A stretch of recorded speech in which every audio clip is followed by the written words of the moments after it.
Hello everyone, यदि आप भी 10वीं कक्षा के स्टूडेंट हैं और आप भी सेंटअप का एग्ज़ाम पेपर 2022 में देने जा रहे हैं तो आप सभी के लिए बहुत ही बड़ी खुशखबरी है। दोस्तों, खुशखबरी इस बात की है कि एग्ज़ाम से पहले मेरे पास मैथ का पेपर आ चुका है और यही सेंटअप एग्ज़ाम पेपर का मैथ का पेपर है, जिसमें है 1 से लेकर 100 तक का ऑब्जेक्टिव सवाल, जिसका आंसर आज की इस वीडियो में हम लोग देखने जा रहे हैं। तो जल्दी से वीडियो को लाइक कर लीजिए, चैनल पर नए होंगे तो चैनल को सब्सक्राइब कर लीजिए ताकि ऐसे ही आने वाली हर 10वीं कक्षा का वीडियो आप सभी को मिल सके। तो ये दोस्तों, पिछले बार की तरह इस बार भी 1 से लेकर 100 तक का मैथमेटिक्स के ऑब्जेक्टिव सवाल पूछे जाएंगे, जिनमें से केवल 50 ऑब्जेक्टिव क्वेश्चनों का आंसर आप सभी को OMR शीट में रंगना होगा। तो चलिए बिना समय गवाए पहला क्वेश्चन का आंसर हम लोग देख लेते हैं। ये दोस्तों, आज का पहला सवाल क्वेश्चन नंबर 1 आता है कि 1/√2 कौन सी संख्या है। तो यहाँ पे देखेंगे तो 1/√2 और √2 का कोई भी वर्गमूल ना होने के कारण यह एक अपरिमेय संख्या है। तो क्वेश्चन का सही जवाब ऑप्शन सी हो जाएगा, अपरिमेय संख्या। उसके बाद में अगला सवाल क्वेश्चन नंबर 2 को देखिए कि यदि अल्फा तथा बीटा द्विघात बहुपद f(x) में दिया गया x² + 2x + 3 के शून्यक है तो अल्फा इंटू बीटा का मान क्या हो जाएगा। दोस्तों, आप सभी को बता दें कि अल्फा इंटू बीटा का जो फार्मूला होता है वो c/a होता है। अब देखिए c का मान यहाँ पे कितना है जी, तो 3 है और a का मान कुछ भी नहीं है तो हम लोग 1 मानेंगे।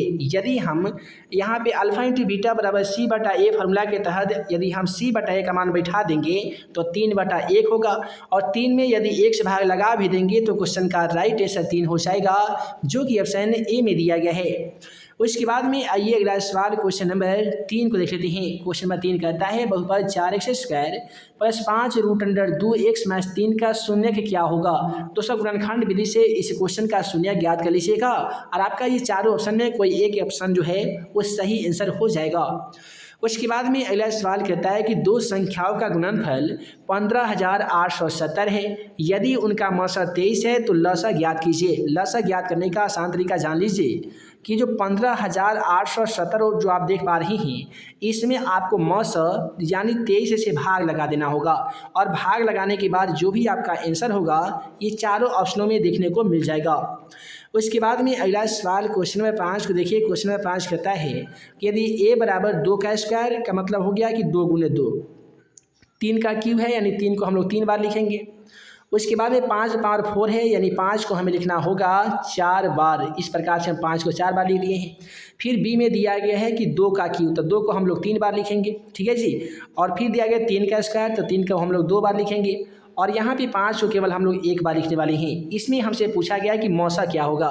दोस्तों, मौसा में कैसे करते हैं कि दोनों में जो मिल जाता है ना वो मौसा होता है, तो दोनों में मिला है 2, यहाँ पे भी 2 मिल गया। उसके बाद में दोस्तों यहाँ पे एक 3 और मिल गया तो यहाँ पे 3 लिखेंगे, एक और 3 मिल जाएगा तो यहाँ से हम लोग 3 लिखेंगे। यहाँ से हमारा एक 5 मिल रहा है तो हम लोग यहाँ से 5 लिखेंगे।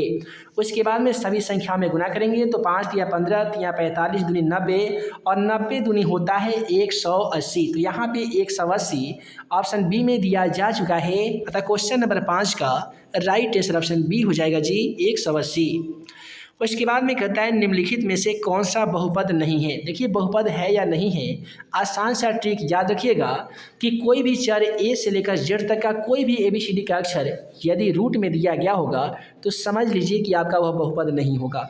यदि बट्टा में दिया गया होगा तो भी नहीं होगा। यदि कोई भी चर के ऊपर पावर में बट्टा दिया गया होगा तो भी आपका बहुपद नहीं होगा। यहाँ पे ऑप्शन सी में देखेंगे तो 1/x - 1 दिया गया है, जो कि चर एक यहाँ पे देखिएगा तो किस में है, बट्टा में दिया गया है, इसलिए ये आपका बहुपद नहीं होगा। उसके बाद में अगला सवाल क्वेश्चन नंबर 7 को देखिए। क्वेश्चन नंबर 7 कहता है कि समीकरण निकाय x + 2y - 8 = 0, 2x + 4y = 16 का हल क्या होगा। तो देखिए, a1 का मान कुछ नहीं है तो 1 मानेंगे, a2 का मान यहाँ पे 2 हो जाएगा, फिर b1 का मान कितना है तो 2 और b2 का मान यहाँ पे 4 हो जाएगा, इसे घटाएंगे तो भी 1/2 हो जाएगा।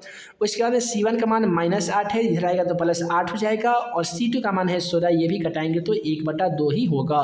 यानी a1/a2 यानी 1/2, b1/b2 1/2 और c1/c2 भी 1/2 आया है। और फार्मूला कहता है कि यदि a1 = a1/a2 बराबर b1/b2 बराबर हो c1/c2 के तो उस समीकरण निकाय का अनंत हल होता है। तो क्वेश्चन का राइट आंसर ऑप्शन बी हो जाएगा। उसके बाद में अगला सवाल क्वेश्चन नंबर 8 को देखिए, कहता है यदि किसी द्विघात बहुपद के शून्यकों का योगफल 4 और गुणनफल 1 है तो वह द्विघात बहुपद क्या होगा। तो देखिए कैसे बनाएंगे। द्विघात बहुपद ज्ञात करने का आसान formula x square minus alpha plus beta into x plus में होता है जी अल्फ़ा इंटू बीटा। अब देखिए एक्स का मान हम लोग एक्स का मान एक्स लिखेंगे, अल्फ़ा प्लस बीटा का मान कितना दिया गया 4 है तो 4 लिखेंगे और इसमें एक्स का एस लिखेंगे। अल्फ़ा इंटू बीटा का जो मान है वो 1 दिया गया तो 1 लिखेंगे। तो इस प्रकार से क्वेश्चन का right answer x square minus 4x plus 1 आएगा। और चलिए ऑप्शन के मुताबिक देख लेते हैं। तो ऑप्शन बी में एक्स स्क्वायर माइनस यहाँ पे देखिएगा x square minus 4x plus 1 दिया जा चुका है। अतः क्वेश्चन नंबर 8 का राइट आंसर ऑप्शन बी हो जाएगा जी।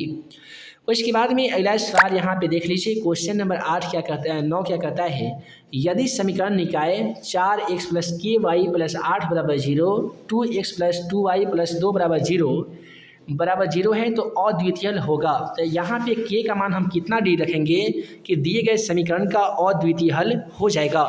तो यहाँ पे के का मान बारी बारी से रख के देख लीजिएगा। यदि अद्वितीय हल हो जाएगा तो वहीं आपका क्वेश्चन का राइट आंसर हो जाएगा। उसके बाद में कहता है निम्नलिखित में से कौन सा द्विघात समीकरण है। तो हम आप सभी को बता ही दिए हैं कि जो बट्टा में होगा द्विघात समीकरण नहीं हो सकता है, ठीक है जी। और जो रूट के अंदर होगा एक्स जैसे ए से लेकर जेड तक का कोई भी अल्फ़ाबेट का अक्षर ए से जेड तक का यदि रूट के अंदर होगा तो बहुपद नहीं हो सकता है और द्विघात समीकरण भी नहीं हो सकता है। इसलिए यहाँ पे क्वेश्चन नंबर 10 का जो राइट आंसर हो जाएगा वो हो जाएगा ऑप्शन डी। उसके बाद में कहता है यदि समीकरण A X square plus B X plus C बराबर 0 के मूल एक दूसरे के व्यतिक्रम हो तो कौन सा कथन सत्य हो जाएगा। तो यहाँ पे हो जाएगा बी बराबर सी। उसके बाद में अगला सवाल कहता है कि द्विघात समीकरण x square minus 6x plus 2 बराबर 0 के मूलों का योग क्या हो जाएगा। आज सभी को बता दें कि मूलों का योग का फॉर्मूला अल्फ़ा प्लस बीटा होता है जिसका फॉर्मूला होता है माइनस बी बटे ए। अब देखिए बी का मान तो ऑलरेडी माइनस में है तो माइनस और माइनस मिलकर ये प्लस 6 हो जाएगा और ए का मान कुछ भी नहीं है तो हम लोग 1 मानते हैं। 6 में यदि 1 से भाग लगा भी देंगे तो भी क्वेश्चन का राइट आंसर 6 हो जाएगा और 6 ऑप्शन सी में दिया जा चुका है। अतः क्वेश्चन का राइट आंसर ऑप्शन सी हो जाएगा।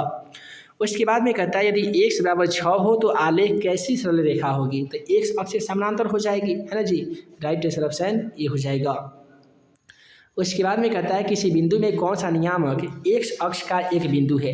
देखिए x अक्ष में क्या होता है कि x, 0 होता है, ठीक है जी, और y में होता है 0, y। तो यहाँ पे x, 0 कितने दिया गया तो ऑप्शन ए में दिया गया है। तो क्वेश्चन का राइट आंसर ऑप्शन ए हो जाएगा 2, 0। उसके बाद में अगला सवाल कहता है यदि AP का प्रथम पद A और सार्वंतर D हो तो AP का nवां पद क्या हो जाएगा। तो दोस्तों AP का nवां पद होता है A प्लस n-1 गुने डी होता है। तो a प्लस n-1 गुने डी ऑप्शन बी में दिख रहा है। अतः क्वेश्चन का राइट आंसर ऑप्शन बी हो जाएगा।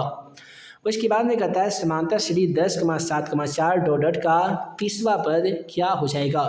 दोस्तों तीसरा पद ज्ञात करना काफ़ी ही ईजी होता है। तो हम लोग सबसे पहले क्या करेंगे a का मान लिखेंगे जो कि यहाँ पे 10 है। उसके बाद में हम लोग लिखेंगे d का मान। तो d का मान कैसे ज्ञात किया जाता है तो इसका फॉर्मूला होता है a2 माइनस a1। दोस्तों a2 का मान यहाँ पे 7 है, a1 का मान 10 है और 7 में से 10 को माइनस कीजिएगा तो आपका हो जाएगा -3। उसके बाद में तीसरा पद ज्ञात करना है तो हम क्या करेंगे a प्लस 30 में से a कम करेंगे तो 29 हो जाएगा, इसके साथ d लगा देंगे। अब देखिए a का मान, तो क्वेश्चन में a का मान 10 है। उसके बाद लिखेंगे प्लस में 29 गुने डी का मान और दोस्तों डी का मान -3 आया है। अब हम क्या करेंगे कि 10 का 10 लिखेंगे और प्लस और माइनस मिलने के बाद तो माइनस ही होता है। 29 में 3 से गुना करने पे कितना होता है जी 87 होता है। यदि हम 10 में से 87 को माइनस करते हैं तो -77 हो जाएगा और यही आपका क्वेश्चन का राइट आंसर हो जाएगा। -77 ऑप्शन बी में दिया जा चुका है। अब अगला सवाल यहाँ पे हम लोग देख लेते हैं। क्वेश्चन नंबर 18 को कहता है यदि समांतर श्रेणी 3, 5, 7, 9, 11 का nवां पद का योग क्या हो जाएगा। तो 2n+1 हो जाएगा क्योंकि 2 का इसमें अंतर दिया गया है। उसके बाद में कहता है कि बिंदु 4 का -3 की मूल बिंदु से दूरी क्या हो जाएगी। दोस्तों मूल बिंदु से दूरी ज्ञात करने के आसान फार्मूला √x² + y² होता है। अब देखिए x का मान 4 है तो 4 का स्क्वायर करेंगे तो 16 हो जाएगा।